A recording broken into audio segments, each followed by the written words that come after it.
अगर सूरज की तरह चमकना है तो सबसे पहले सूरज की तरह चलना सीखो। Good morning friends. तो कैसे हैं आप लोग? उम्मीद करती हूँ कि आप लोग बहुत अच्छे होंगे और आपकी पढ़ाई भी बहुत ही अच्छी चल रही होगी। Welcome to another new study blog and thank you so much for clicking on the video.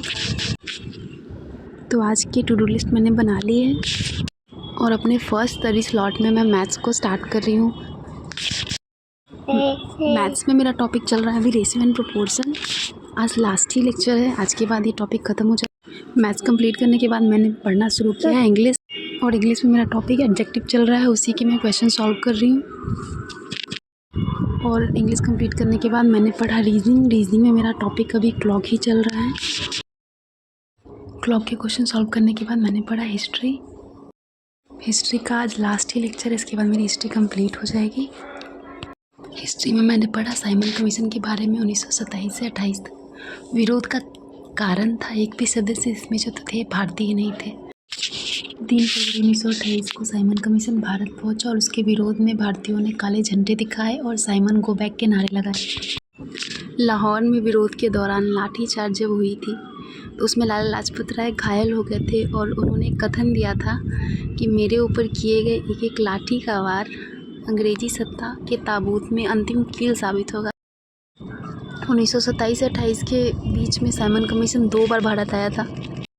प्रथम गोलमेज सम्मेलन 1930 में हुआ था, जिसमें कांग्रेस ने भाग नहीं लिया था।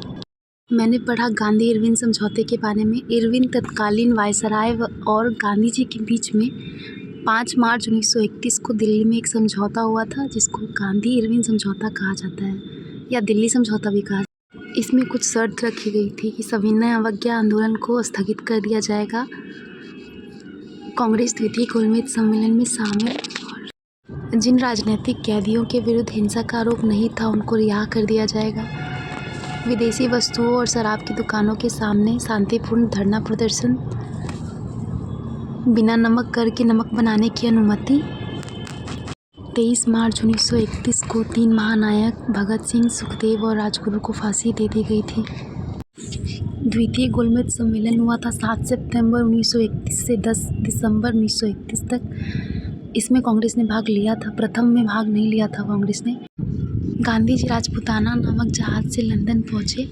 महादेव देसाई सचिव के रूप में साथ गए थे।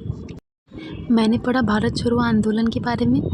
प्रस्ताव के लेखक थे जवाहरलाल नेहरू।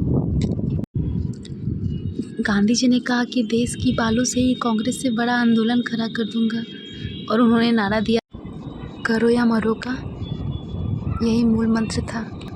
8 अगस्त 1942 को बम्बई में ग्वालियर टैंक मैदान में मौलाना आज़ाद की अध्यक्षता में कांग्रेस कार्य समिति की बैठक में अंग्रेजों भारत छोड़ो प्रस्ताव जवाहरलाल नेहरू ने रखा, जो कि भारत की स्वतंत्रता के लिए किया जाने वाला अंतिम महाप्रयास था।